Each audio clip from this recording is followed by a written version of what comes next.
El viejo mundo se muere, el nuevo tarda en aparecer, y en este claroscuro surgen los monstruos. Esto escribió el viejo Sardo cuando en Europa se alzaban las fuerzas oscuras que pondrían en riesgo al mundo en los años 30 del siglo pasado. Hoy nos encontramos en la misma situación.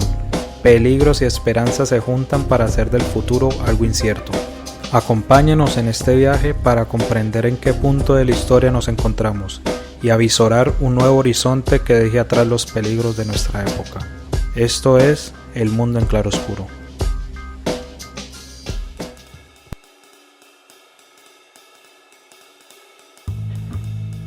En noviembre del 2019 fue asesinado Dylan Cruz por el SMAT de la Policía Nacional.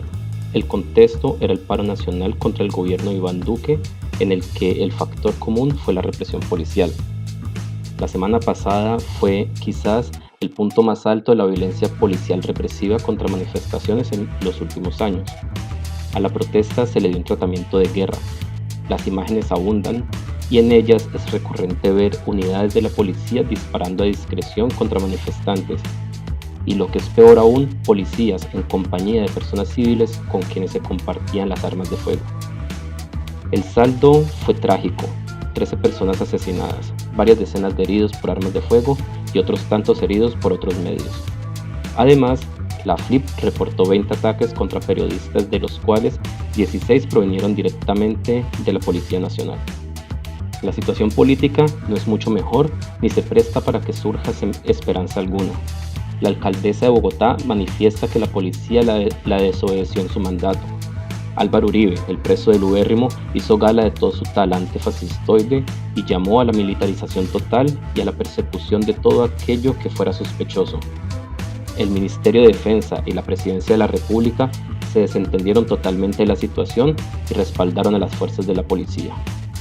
Los siempre vigentes casos de abuso de poder y violencia policial desmedida, en los que históricamente la policía ha estado involucrada, indican la necesidad de una reforma total a la policía que la libere de la doctrina amigo-enemigo.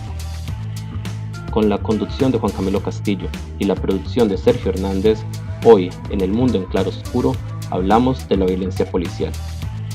En este episodio está dedicado a las familias de las personas víctimas de la violencia de la Policía Nacional la semana pasada. Para hablar de este importante tema, en estos momentos contaremos por primera vez en nuestro programa con 3 invitados. La primera persona invitada es Tiana Nocua, quien es licenciada en Educación Básica con énfasis en Ciencias Sociales y máster en Educación. Actualmente es profesora universitaria y defensora de derechos humanos. Hola Diana, es un gusto tenerte nuevamente en nuestro programa. Buenas tardes, ¿cómo están? Gracias por la invitación. Muchas gracias a ti. Por otro lado, contamos con la participación de Gabriel Cifuentes Guidini, quien es profesor de la Universidad del Norte y cuenta con un doctorado en Derecho. Asimismo, es columnista del Tiempo. Hola Gabriel, un gusto que nos acompañes hoy. Juan Camilo, a usted y a toda su audiencia, muy buenas tardes. Un gusto estar aquí con ustedes. El gusto es nuestro. Y finalmente, contamos con la participación de Juan Carlos Ruiz, quien es profesor de la Universidad del Rosario. Juan Carlos es politólogo de la Universidad de los Andes y cuenta con un doctorado de la Universidad de Oxford. Hola Juan Carlos, bienvenido a nuestro programa. Buenas tardes, muchas gracias por la invitación.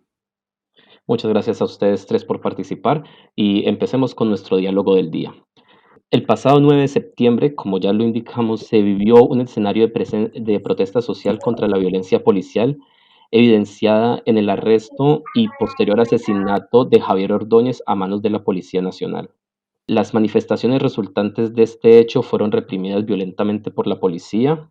13 personas fueron asesinadas y muchas otras resultaron heridas por armas de fuego, como se hacía referencia anteriormente.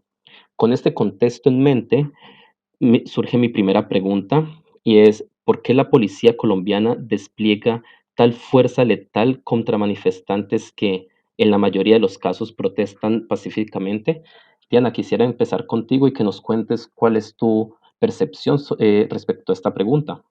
Bueno, buenas tardes de nuevo. Yo considero que efectivamente habría que poner en discusión de entrada el papel de la Policía Nacional y su misión de salvaguarda, protección de la ciudadanía y también un poco abordar la discusión desde lo que se entiende como esa seguridad que debe brindar un cuerpo como la Policía Nacional, ¿no? En los últimos años creo que esto no es algo nuevo, ¿no? Particularmente con el surgimiento de los cuerpos represivos de la Policía Nacional, el caso concreto es MAT, a finales de los años 90, después de las movilizaciones del suroccidente colombiano y con el fortalecimiento de la reingeniería, no solamente de la policía, sino también de las fuerzas militares en los años 90 con el Plan Colombia, pues hay un viraje en términos de cómo se concibe la seguridad y cuál es el papel fundamental de estos cuerpos que tienen el monopolio de la fuerza por parte del Estado en función de la salvaguarda de una noción que implica el control, precisamente por eso quería plantear un poco el tema de la seguridad de entrada, una noción de la seguridad que implica más el control social y la coerción que una perspectiva integral como la que sugiere la ONU, por ejemplo, en términos de su concepción de seguridad, ¿no? O la seguridad humana del conjunto de los colombianos y las colombianas. Entonces, casi que uno podría rastrear, por lo menos durante estos 20 primeros años del siglo XXI, varios hechos concretos que dan cuenta de un papel represivo, coercitivo, de un uso letal de la fuerza excesivo, no solamente con el SMAT, sino también con cuerpos policiales en varias regiones del país que casi que son los que detentan el control territorial, ¿sí? Y que han casi que suplantado algunas funciones de administración y de gobierno de otras autoridades institucionales.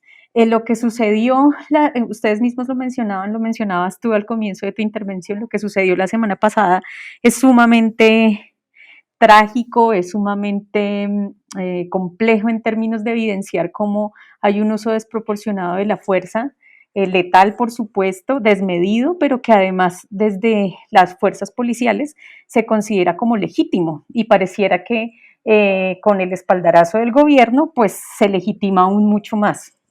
Entonces, creo que allí es donde está el trasfondo del problema, en esta mirada tan difusa en relación de cuál es realmente el papel de la policía en nuestro país, cuál es su misión y su función de salvaguarda a los ciudadanos y ciudadanas, y qué tan legítimo o legal, ahí habría que mirar también la discusión nuevamente, lo hablábamos en un programa anterior, entre lo legal y lo legítimo, qué tan legítimo o qué tan legal es el uso desproporcionado e impune de la fuerza que realizan. Se mencionaba ahorita el caso de Dylan Cruz, pero valdría la pena también revisar la participación directa de cuerpos policiales en la contención de otro tipo de protestas o lo que sucedió, por ejemplo, en la Universidad Distrital el año pasado en las jornadas de movilización y paro, donde 4 estudiantes sufrieron estallido ocular en relación a las agresiones con armas no convencionales por parte del SMAT. Claro, y estamos acostumbrados a que sea precisamente el SMAT como cuerpo represivo el que realiza este tipo de acciones que no por lo mismo son legales, ¿no?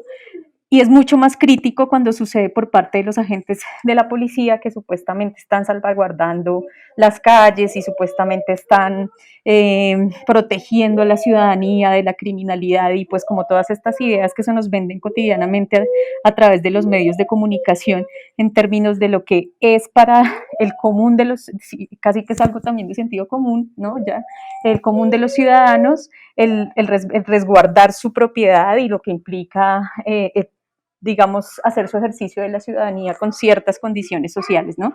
Entonces creo que a partir de allí, pues, hay una, me atrevería a decirlo, y también es para el debate, hay un papel clave de la policía en términos de mantener cierto control, de resguardar ciertos intereses, ¿no? Políticos, sociales, económicos, que están lejos de proteger realmente los derechos de los ciudadanos del común. Y allí es donde habría que ver qué tanto ha permanecido esta perspectiva o esta problemática en el tiempo y adicionalmente a esto, qué tanto se ha venido incrementando, y me atrevo a decirlo de entrada, este accionar criminal por parte de las mismas fuerzas policiales. Muchas gracias, Diana, por tu intervención. Juan Carlos, sigo contigo. ¿Tú cómo ves esto? ¿Estás de acuerdo con Diana o qué piensas al respecto? Tengo una visión un poco diferente. Yo creo que las policías en el mundo tienen esa labor quizás poco amable de control de masas y antiprotestas violentas. De hecho, se han creado cuerpos cada vez más profesionales para controlar estas protestas. Por ejemplo, en las manifestaciones de los chalecos amarillos en Francia, se calcula que hubo alrededor de 25 personas que perdieron sus ojos. Hubo 5 mutilados, 5 ciudadanos que perdieron sus manos. En las protestas de Chile hubo 25 muertos y 250 personas que perdieron un ojo. En Ecuador hubo 15 muertos en las protestas del año pasado y podríamos seguir hablando de las manifestaciones que se generalizaron en varios países y en donde hubo una intervención de la policía. Estos escuadrones son, a pesar de esos excesos aparentes, son bastante profesionales. El SMAT en Colombia se creó en el año 99 precisamente para suplir la inexperiencia y la falta de tino para controlar masas y falta de profesionalismo que había en la policía convencional, que a veces todavía se pone a controlar manifestaciones y que no debería ser así. Yo no estoy auspiciando los excesos y la brutalidad policíaca, pero hay que ponerlo en perspectiva. Lo que sucedió el 9 de septiembre, que fue lamentable, de policías disparando contra ciudadanos, pues no debería pasar y por eso se crearon estos escuadrones antimotines en el mundo entero. No hay policía en el mundo, ni siquiera las policías que están desarmadas como la de Inglaterra y Gales, que no tengan cuerpos antimotines y que actúan con fuerza, y que tienen armas no letales, pero que a veces se utilizan con letalidad, como pueden ser granadas de aturdimiento, gases lacrimógenos, chorros de agua, en fin, hay todo un arsenal que tienen estas policías precisamente para no terminar matando. Lo que sucedió el 9 de septiembre es lamentable porque efectivamente se utilizaron armas de fuego, pero también hay que entender el contexto. Los policías fueron prácticamente linchados en algunas ocasiones. Destruyeron más de la mitad de un poco menos de la mitad de los CAI en Bogotá. Incendiaron, ya los medios de comunicación comienzan a cubrir lo que les pasó a varios policías, apuñaleados, tiroteados, recibieron palizas, fueron prácticamente quemados con bombas Molotov, en fin. Es decir, esto no es de blanco y negro, no es de ángeles y demonios, aquí hay más de grises. Un policía es un ser humano que tiene temor, que tiene una familia, que quiere llegar a su casa y ante la embestida, porque eso fue lo que yo también vi el 9 de septiembre, una embestida organizada de grupos irregulares, de bandas criminales, de jóvenes convocados por medios masivos y por redes sociales, pues lo que se vio fue que el blanco eran los policías y los policías pues quizás reaccionaron muy mal y eso hay que censurarlo, pero hay que entender la parte humana en donde unos policías también eran el blanco de unas multitudes, seguramente algunos de ellos indignados por lo que había pasado con el ciudadano que había sido asesinado a manos de policías, pero también había toda una organización muy bien orquestada para destruir ese punto fundamental que tiene la policía, que es una antena de la policía en los barrios, que son los CAI, que vienen desde hace más de 30 años y que son los que organizan de manera operativa a la policía. Y para terminar, hay unas manifestaciones muy elocuentes de ciudadanos en Bogotá, en donde fueron a reconstruir los CAI, en donde hicieron cinturones de seguridad para proteger a los policías y donde han señalado que donde se destruyó un CAI ha sobrevenido la inseguridad, los atracos. Y pues yo invito a todos los panelistas a que veamos, por ejemplo, las emisiones de televisión y de noticieros hoy, en donde se mostraban esas expresiones, en donde no es necesariamente marchas pacíficas que fueron controladas represivamente por la policía. Yo quizás vi otra cosa muy diferente, es unas manifestaciones muy violentas, unas manifestaciones contra la policía para tratar de hacer daño. Eso sin contar lo que hoy también apareció en los medios de comunicación en Colombia y es el saqueo de comercios por estos mismos jóvenes un poco desarraigados socialmente. Muchas gracias a ti por tu intervención. Como Gabriel, sigo contigo. Tenemos en este momento dos perspectivas diferentes sobre la mesa y quisiera conocer cuál es la tuya. ¿Tú qué opinas sobre este aspecto del que venimos hablando?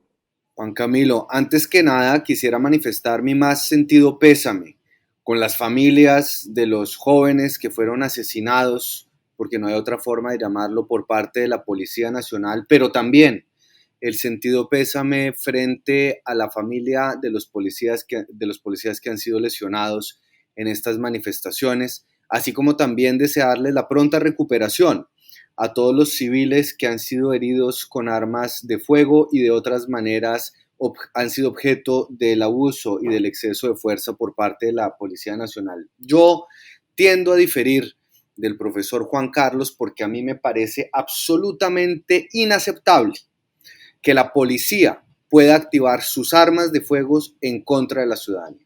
Hasta donde yo tengo entendido, la constitución política de nuestro país prohíbe la pena de muerte.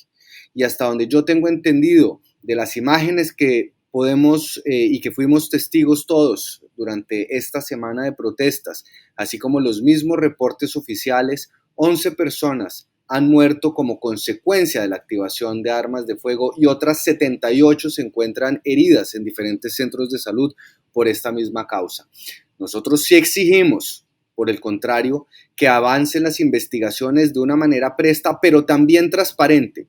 Y le voy a decir, Juan Camilo, Diana y Juan Carlos, porque a mí me parece que en diferentes localidades, diferentes policías activaron sus armas de fuego. Esto no fue un policía asustado, fueron una multitud de policías activando sus armas de fuego.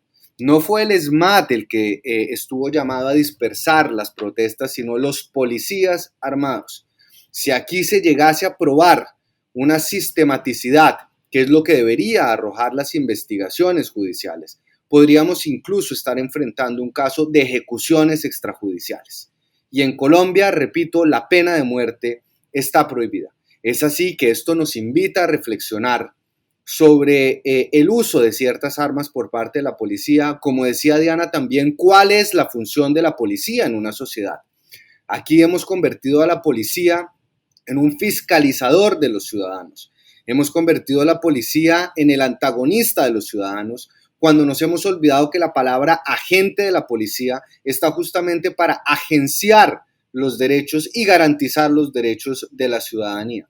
A mí me parece absolutamente inconveniente y no me parece justificable bajo ningún supuesto que la policía tenga la capacidad de activar sus armas de fuego para dispersar las manifestaciones. Ahora bien, no con ello quiero desconocer y rechazar igualmente y de la misma manera vehemente cualquier manifestación violenta y vandálica, porque lo único que hace el vandalismo es desdibujar el ejercicio de ese derecho fundamental que tiene la ciudadanía de manifestarse en contra del Estado, en contra de las instituciones, en exigencia de sus propios derechos. Pero lo que nosotros atestiguamos el pasado 9 de septiembre es de extrema gravedad. Y lo que resulta aún más grave, si me permite Juan Camilo, es el hecho de que fuimos también testigos de la ruptura de una cadena de mando. En Bogotá, durante 24 horas no se sabía quién era el comandante, quién estaba en control de las fuerzas del orden público y quién estaba en control del control, asimismo, de las manifestaciones. La alcaldesa perdió el control, el presidente perdió el control, el comandante de la policía señaló que tenían una discrecionalidad para poder manejar estas manifestaciones y en el marco de esa discrecionalidad, de una manera absolutamente errada, hicieron uso de sus armas de fuego. Y otra cosa que es importante señalar y que también se le debe exigir a las autoridades es que no solo se investiguen a los gatilleros, es decir, a los policías que activaron sus armas de fuego, sino que se escale hasta el más alto nivel la responsabilidad de los comandantes que estaban a cargo de la protección de los bienes, de la honra, de la vida y de la integridad de los ciudadanos. En ese orden de ideas, quisiera concluir que bajo ninguna circunstancia es justificable que aquellos agentes que tienen el uso legítimo de la fuerza, es decir, no tienen un derecho tienen una obligación de salvaguardar a los ciudadanos y el uso de las armas, la dotación que se le da a la policía no está para ser activada en contra de la ciudadanía misma. Los actos vandálicos se tienen que controlar, pero dispararle y ver las escenas tan lamentables de policías corriendo detrás de los ciudadanos activando sus armas de fuego es algo absolutamente reprochable y más aún, nos llena a todos los ciudadanos de enorme susto porque dejamos de ver a la policía como esos agentes del bienestar y eso se suma a la creciente desconfianza que se viene acumulando en una institución que debería estar del lado de la ciudadanía. Muchas gracias, Gabriel. En este momento quisiera preguntar por algo a lo que Gabriel hacía referencia y es esta sistematicidad. Resulta difícil de creer que pese a que uno de los argumentos con los que normalmente la institución de la policía se defiende a sí misma y con la cual es normalmente defendida por otros entes y por miembros del gobierno, ese argumento de las manzanas podridas, en este caso si no es difícil de creer, se acerca mucho a hacerlo porque hemos visto cómo la semana pasada en diferentes lugares de Bogotá el patrón fue el mismo, fue miembros de la policía disparando a discreción contra manifestantes. Eh, Decía María Jimena Duzán en un programa del día de ayer que es demasiado tenebroso el hecho de que la mayoría de los manifestantes estaban heridos desde la cintura hacia arriba, es decir, los disparos estaban dirigidos al aire, pero al aire de los pulmones. En este caso y después las declaraciones del comandante de la policía en el que dice que ellos no tienen que esperar a ninguna orden para poder disparar sus armas y todo eso, y a lo que hacía referencia Gabriel, de que no se sabía quién tenía el mando de la policía. Parece como que la policía se mandara sola o fuera una especie de cuerpo de choque al estilo de las muy tristemente famosas SS alemanas en los años 30. Entonces, después de esto, pregunto y quisiera empezar contigo, Juan Carlos, ¿por qué crees que, aunque se pueda ver una especie de sistematicidad en los hechos de la semana pasada, por qué crees que los gobiernos de turno se han dedicado a defender a la institución de la policía en lugar de reformarla para intentar acabar de raíz con estos problemas? ¿Es acaso que la élite colombiana necesita una institución con semejantes características? Gracias, Juan Camilo. No, yo creo que hay que matizar un poco eso. Primero, desde el paro cívico de 1977 no había esa cantidad de muertos. En este hecho luctuoso del 9 de septiembre, es decir, en esa época hubo 75 muertos en una sola jornada. Y eso no quiere decir que tengamos que consolarnos con lo que pasó el 9 de septiembre, pero durante muchos años la protesta urbana no estuvo acompañada por esa cantidad de hechos luctuosos. Sin embargo, ha habido miembros del SMAT juzgados y condenados, por ejemplo, por el asesinato durante manifestaciones del 1 de mayo en Bogotá de un joven de 15 años, y ha habido otros casos en donde miembros del SMAT han tenido que comparecer ante tribunales ordinarios, no la justicia penal militar, y han sido condenados a cárcel. Entonces, digamos que sí hay una especie de control. Yo convengo que ese control es mínimo. La Policía Nacional no tiene un ente de control y fiscalización fuerte, no lo ejerce la Fiscalía, no lo ejerce la Procuraduría. Esos controles son muy esporádicos, son muy escasos. Esos controles tocan una mínima parte de la Policía Nacional, que tiene alrededor de un poco más de 180.000 miembros, y apenas hay unas 200 investigaciones para la institución que es señalada por la Procuraduría como la institución pública colombiana que más viola derechos humanos. Pero, pero al mismo tiempo hay que señalar que hay otro tipo de controles que no tienen esa institucionalidad. Por ejemplo, los medios de comunicación han ejercido un control muy importante y son los que han destapado los grandes escándalos. Y sí ha habido intentos de reforma, pero esos intentos de reforma que se crean gracias a unas comisiones nombradas por los gobiernos de turno para solucionar un gran escándalo, pues terminan proponiendo reformas que finalmente no son adoptadas por la Policía Nacional y resultan totalmente inocuas.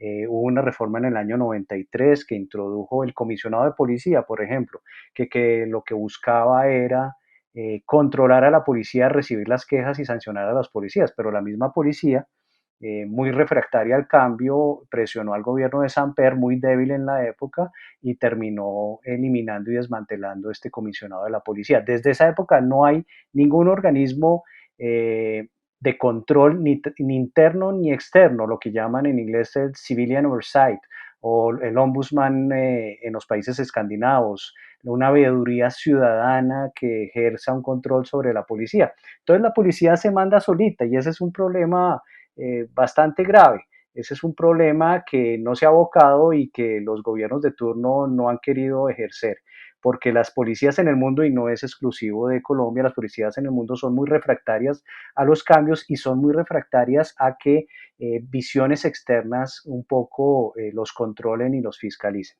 En este momento lo único que existe es la inspección de policía, que son los mismos policías investigándose a ellos mismos. Y es pues muy problemático que un inspector de la policía termine investigando a su jefe, como sucedió hace poco, en donde el inspector William Salamanca, el general William Salamanca, trató de investigar a su jefe, al director general de la policía, por unas casas fiscales que se construyeron y hubo una disputa agria entre ambos en donde prácticamente le cuesta el puesto al inspector general. Entonces es muy difícil controlar a la policía en esos aspectos. Gabriel, en este caso sigo contigo. Ya nos hablaba Juan Carlos de que las policías en el mundo son reacias al cambio. Es algo de esperar de una institución que es creada básicamente para la represión. También quisiera preguntarte a ti, ¿por qué los gobiernos de turno no se han enfrentado a la institución de la policía? Ya que Juan Carlos nos dice que la policía básicamente se manda sola. Tenemos, por decirlo así, un aparato militar, ya que la policía hace parte del Ministerio de Defensa en Colombia, un aparato militar que no obedece a ningún tipo de control político externo a ella. Es decir, tenemos una organización llena de armas que no tiene control y no podemos controlar. ¿No debería ser eso reformado más pronto que tarde para que no sigamos enterrando jóvenes día a día como la semana pasada? Juan Camilo, una primera claridad. Yo no considero que las instituciones de policía estén creadas para la represión. Yo creo que aquí hay que reconceptualizar, hay que matizar, y en eso sí estoy de acuerdo con Juan Carlos en el mensaje. Aquí no se puede caer en el facilismo y en la trampa de la estigmatización. Los cuerpos de policía son cuerpos necesarios en cualquier sociedad, en las más evolucionadas y en las menos evolucionadas. Hay que entender, hay que saber comprender cuáles son sus defectos, cuáles son los retos que se tienen, y hay que entender también un poco el contexto en donde operan. Y aquí un poco es donde nosotros deberíamos comenzar a reflexionar sobre lo que ha sido la Policía Nacional en Colombia y lo que debería ser.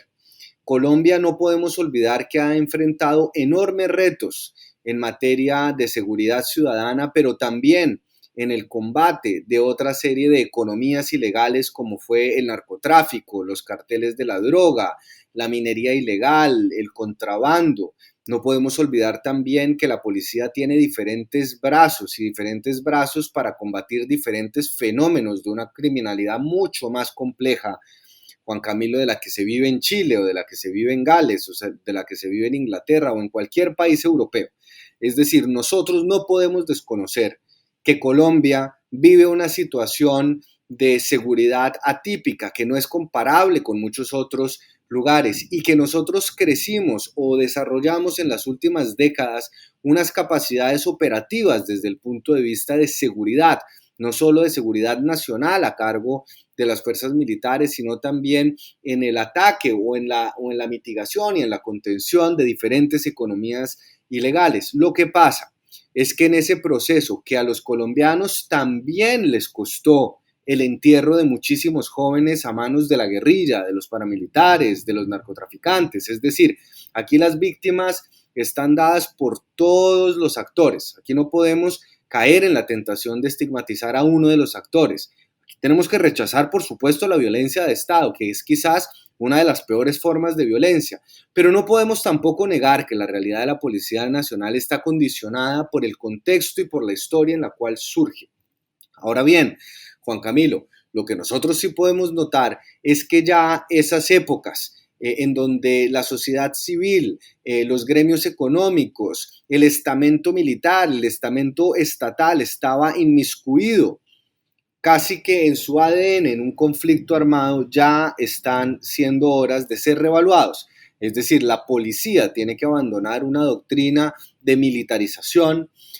Muchas de las propuestas que se están hablando en estos momentos es de sacar a la policía del Ministerio de Defensa y volverla, porque ya estuvo en el Ministerio del Interior, como un cuerpo del Ministerio del Interior, pero ninguna de estas reformas, ninguna de estas propuestas va a tener éxito si nosotros seguimos abanderando esa lógica que ha hecho carrera en Colombia, que cambiarle el letrero al negocio va a cambiar los productos que se venden. Entonces, en ese sentido, si se quiere verdaderamente reformar a la Policía Nacional, lo primero que hay que hacer desde la ciudadanía, y esta es una invitación sentida, yo creo que lo que vivimos, si se lo decía antes Juan Camilo, fue un episodio de violencia sistemática, podrían incluso hablarse de ejecuciones extrajudiciales. Creo que hay más de una razón para pensar que ha habido casos de abuso y de excesos de la fuerza de la policía, pero la invitación es a no caer en esas estigmatizaciones, no caer en esos discursos políticos facilistas y entender que cualquier reforma a la cual vaya a ser sometida la policía tiene que ser una reforma hecha con base en la evidencia, un cambio verdaderamente de política, un cambio de doctrina, un cambio en la forma como se integran los policías, una manera como se manejan los protocolos de seguridad, cómo se entrena a los policías en el respeto de los derechos humanos, en un abandono de esa cultura de la militarización de la policía. Pero no vamos a resolver absolutamente nada a través de la estigmatización de una entidad que yo nuevamente difiero de usted, Juan Camilo, cuando dice que la policía son órganos que están creados para la represión. Yo en eso quiero pensar que no es así, y a pesar de los muchos episodios reprochables y que tienen que ser objeto de investigaciones, no creo que sea la filosofía de ningún cuerpo de la policía, ni aquí en Colombia donde se han cometido abusos, ni en ninguna otra parte del mundo. Muchas gracias, Gabriel, por tu intervención. Me parece muy bien que discrepemos. Para mí, la policía hace parte de esos elementos que han sido creados para el mantenimiento del statu quo. De ahí su necesidad en un statu quo, sea cual sea su carácter y su dirección. En tanto, mantenimiento del statu quo es necesariamente una organización represiva, creo yo. Diana, sigo contigo. ¿Tú cómo ves estas posturas que han puesto sobre la mesa los panelistas? ¿Tú qué piensas sobre la necesidad de una reforma a la institución de la policía en Colombia? Bueno, yo creo que es absolutamente pertinente una reforma urgente a los cuerpos policiales.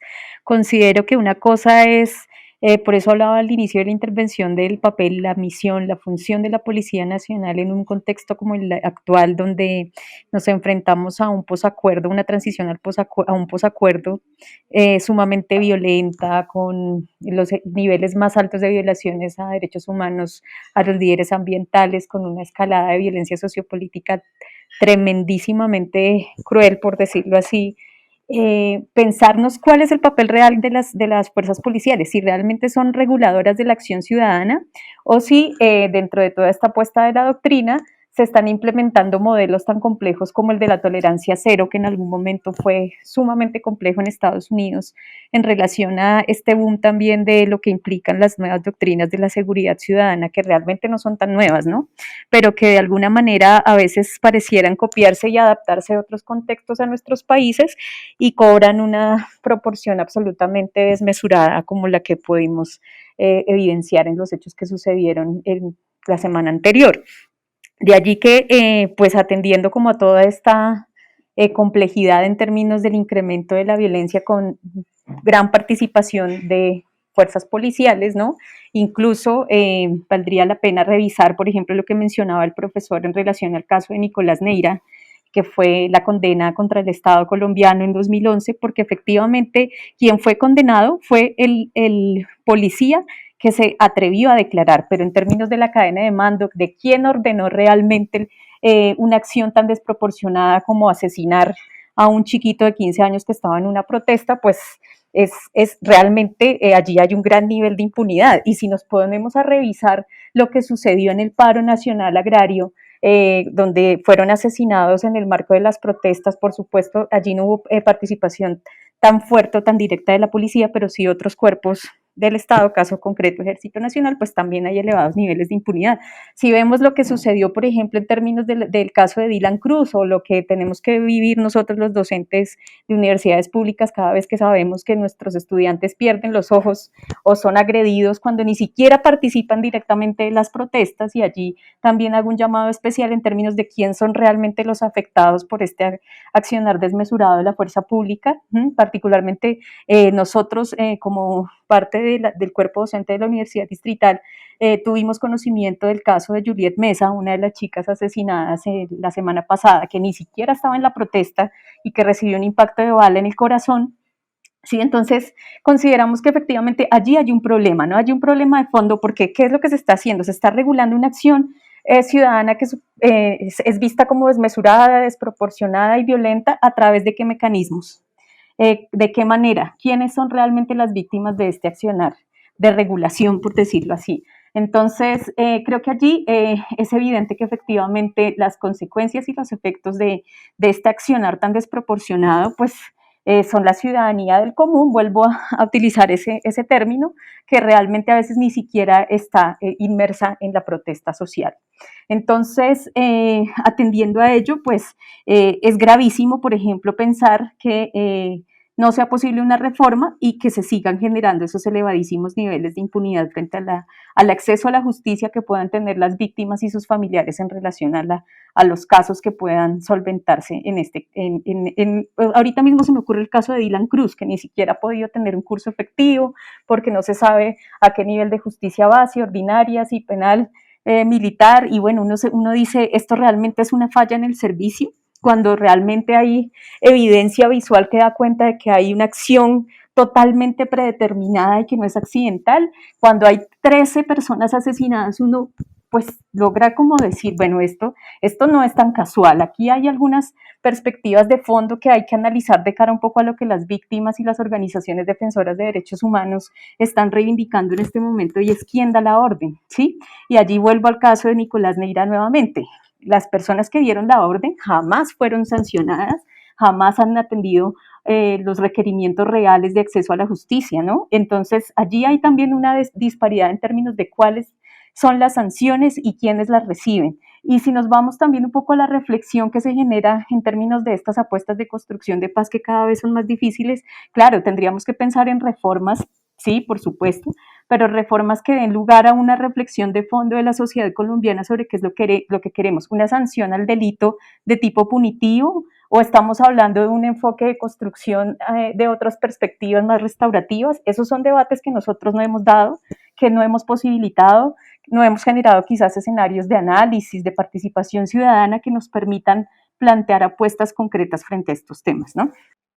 Muchas gracias. Para nuestra audiencia quisiera recomendarles, y también para las próximas discusiones de un tema que seguramente no está acabado ni mucho menos, quisiera recomendar el libro Elogio a la Bulla, Protesta y Democracia en Colombia, de Sebastián Lalinde, publicado por De Justicia. En el libro se da, entre otras cosas, algunas cifras que hablan o que permiten ver una sistematicidad en cuanto a las acciones de la policía. Ahora bien, nuestro podcast normalmente finaliza con un segmento que denominamos la reflexión final.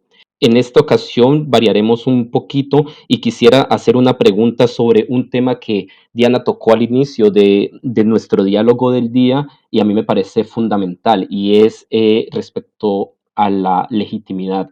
Resulta que no solamente estas protestas han mostrado problemas en el actuar de la policía, sino que también plantea una pregunta sobre una creciente ilegitimidad de la policía en el contexto colombiano. Quisiera que en el próximo minuto la reflexión de ustedes esté encaminada a analizar cuál es el estado o en qué contexto está perdiendo la Policía Nacional la legitimidad en la esfera pública colombiana, digamos. Bueno, yo considero que efectivamente, como tú lo mencionabas hace un rato, ha perdido un gran nivel de legitimidad. Creo que no solamente la policía, entre varios cuerpos, digamos, en zonas rurales seguramente habrá que hablar del ejército, de otras instituciones del Estado que no necesariamente tienen el monopolio de la fuerza, y esto hace referencia pues a los niveles de corrupción que evidencian nuestras instituciones. Pero particularmente la policía, y sobre todo en la ciudad de Bogotá, con hechos recientes como la movilización del 21N y con lo que ha sucedido en el transcurso de este último año, ha perdido bastante legitimidad, y creo que lo sucedido con Javier, con el abogado asesinado, además de una forma totalmente cruel y con una sevicia absolutamente desproporcionada, eh, minimizado, bueno, en fin, ha generado también, digamos que fue como el brote de esa pérdida de legitimidad expresado en una serie de chicos y chicas muy jóvenes, la mayoría de ellos que además tienen un descontento generalizado al pensar en una posibilidad de futuro, ¿no? Muchos de ellos sin posibilidades y derechos mínimos a la salud, a la educación, bueno, menos a otro tipo de derechos que pues manifiestan su descontento popular a través de la violencia, como ya efectivamente lo han dicho los panelistas que me han antecedido. Y en este caso particular, la policía, pues en la ciudad de Bogotá, y también como parte un poco del sentido común que se va constituyendo en la gente, es vista en muchas ocasiones como la que chantajea, por ejemplo, los policías de tránsito con todo el tema de los partes, bueno, como la que de alguna forma a veces tiene relaciones con quienes, los ladrones de barrio, que son los que hacen los negocios o transan con ellos para que no los lleven a la cárcel, o cuando detienen preventivamente a un ladrón pero no sucede nada y después salen libres. Sí, estoy hablando como de las ideas que surgen allí en relación a esa falta de legitimidad desde el común de la cotidianidad de la gente en Bogotá. Hay un nivel elevado de señalamientos por parte del común de la población en relación a la corrupción, en relación a la participación en hechos de delincuencia, ¿sí? Ya ha quedado muy rezagada esa idea que quizás sí vivíamos en los 90 y con toda la escalada de la guerra sucia, de sus conexiones con grupos paramilitares y demás. Por supuesto, creo que eso ya no está allí en el sentido común, pero sí hay una marcada, y para finalizar, hay un marcado descontento en términos incluso de esa preservación de esa idea de seguridad y de resguardo de los bienes de la gente. Muchas gracias por tu reflexión final. Gabriel, ¿sigues tú con tu reflexión final? Por favor, piensa en el tiempo. Sí, Juan Camilo, muchas gracias. Yo muy brevemente quiero decir que no hay que confundir la pérdida de confianza ciudadana en la institución con la legitimidad de la institución.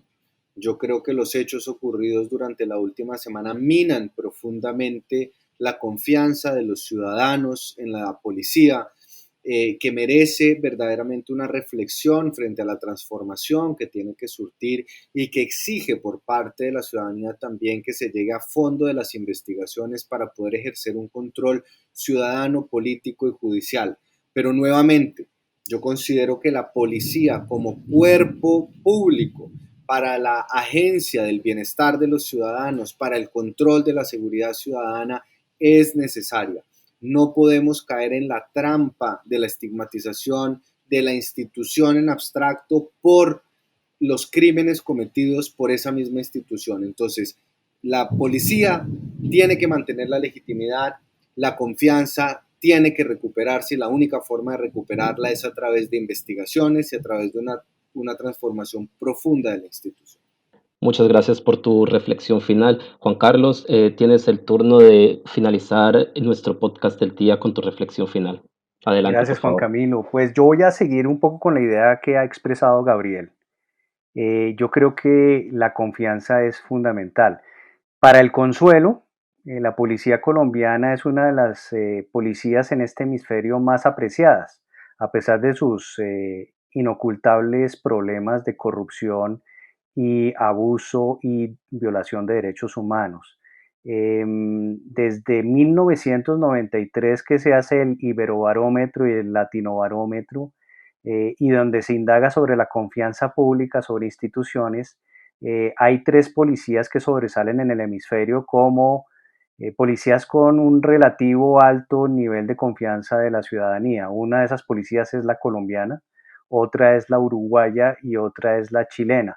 Si ustedes van a ver las policías mexicanas, pues el aprecio del público es del 10%, las policías de Argentina o de Guatemala o del Perú están alrededor del 35-30%, la policía colombiana oscila entre el 50 y el 70% dependiendo del año.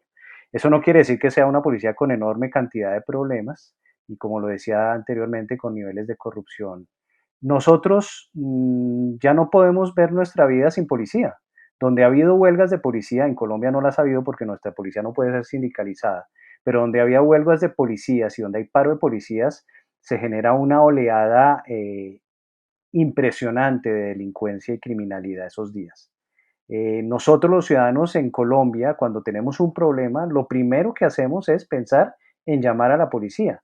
Si tuviéramos ese alejamiento tan grande, no llamaríamos a la policía, como sucede en algunos países de América Latina, en donde el consejo a un turista que va a visitar es nunca contacte a un policía para preguntarle absolutamente nada. Nosotros creo que todavía tenemos niveles de confianza en la policía, pero yo convengo con Gabriel en que hay una especie de hartazgo de la ciudadanía. Quizás la policía ha sido sobreexpuesta primero en el control de manifestaciones del 2019 y ahora en el control de la pandemia y la cuarentena, que le tocó ser protagonista, controlando a la gente que salía, controlando con multas muchas veces por cuestiones triviales. Es decir, que los alcaldes y el gobierno nacional pusieron como punta de lanza a la policía y eso sobreexpuso a la policía. Entonces yo creo que el panorama no es negro, no es de una policía matona, como se ha querido a veces mostrar.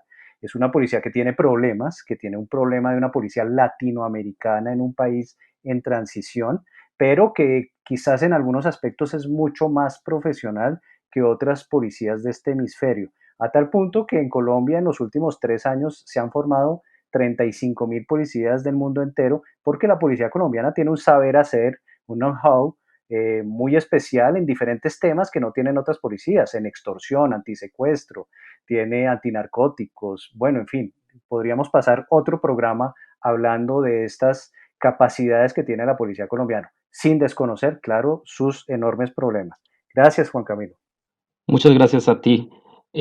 Según El Espectador, en una publicación del 2 de julio del 2020, la Policía Nacional pasó de tener el 75% de imagen favorable en abril a tener el 40% en junio. Realmente me parece que es algo preocupante. Muchas gracias a Juan Carlos, a Diana, a Gabriel, a todos nuestros oyentes por acompañarnos. Les habló Juan Camilo Castillo. Este es El Mundo en Claroscuro y los esperamos el próximo viernes para que hablemos sobre el desplazamiento en Colombia. No olviden suscribirse a nuestros canales de Spotify y YouTube, seguirnos en nuestra cuenta de Twitter @mclaroscuro. Hasta la próxima. Y no olviden tampoco, la defensa de la democracia pasa necesariamente por la fundación o refundación de una policía que proteja en vez de atentar cada vez que pueda contra quienes ejercen el derecho a la protesta. La democracia es protesta. Gracias.